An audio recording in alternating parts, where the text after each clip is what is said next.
पग चला है जो वही डगर है उसका प्रस्थानम।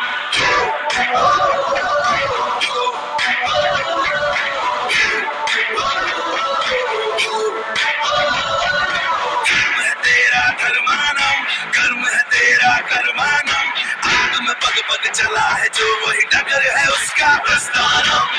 सवक्र जन्मानम भर्गो देवस्य धीमहि, युगे युगे ये प्रथा कथा परिणाम परीक्षम प्रस्थानम।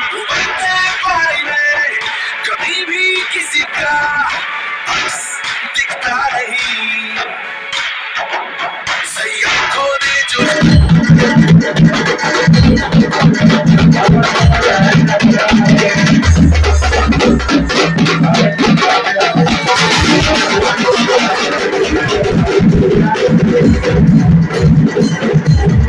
कल्याण मंत्री आणि क्रीडा मंत्री आहात। माझी आपल्याला आग्रहाची विनंती राहील, माझ्या परिसरातील युवकांसाठी आपण या ठिकाणी चांगल्या संस्था म्हणजे खेलो इंडिया सारख्या मिशन मधून आपण त्या ठिकाणी चांगले स्टेडियम उभारावे, त्यासाठी निधी उपलब्ध करून द्यावा, जेणेकरून या परिसरातील युवक राज्य पातळीवर, देश पातळीवर आणि विश्व पातळीवर जाऊ शकतील, त्यासाठी आपली मदत होईल। आपण पाहतो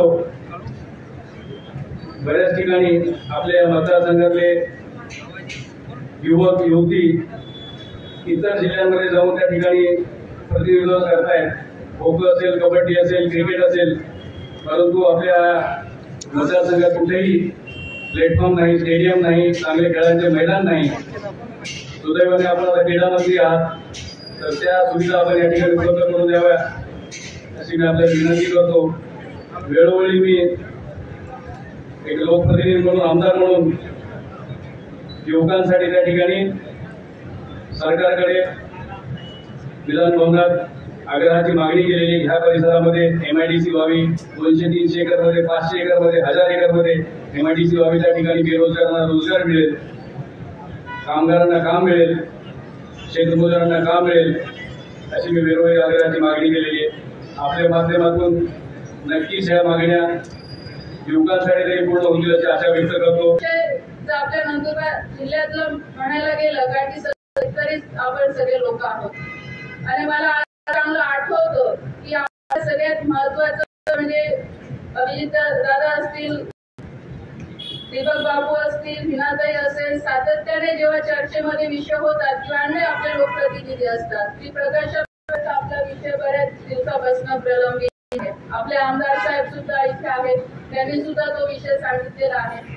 सिंचनाच्या व्यवस्था आपल्या नंदुरबार जिल्ह्यामध्ये ह्या चांगल्या झाल्या पाहिजे, कारण की शेवटी आपला जिल्हा हा शेतकरी सगळे म्हणजे आपण शेतकरी लोक आहोत आणि पाणी अशी गोष्ट आहे की ते किती काही केलं तर त्याची आपण येणाऱ्या दिवसात आपण आज आपण या सिंचनाच्या प्रकारावर काम केलं तर नक्कीच याचा फायदा येणाऱ्या पुढच्या पिढीला सुद्धा होईल।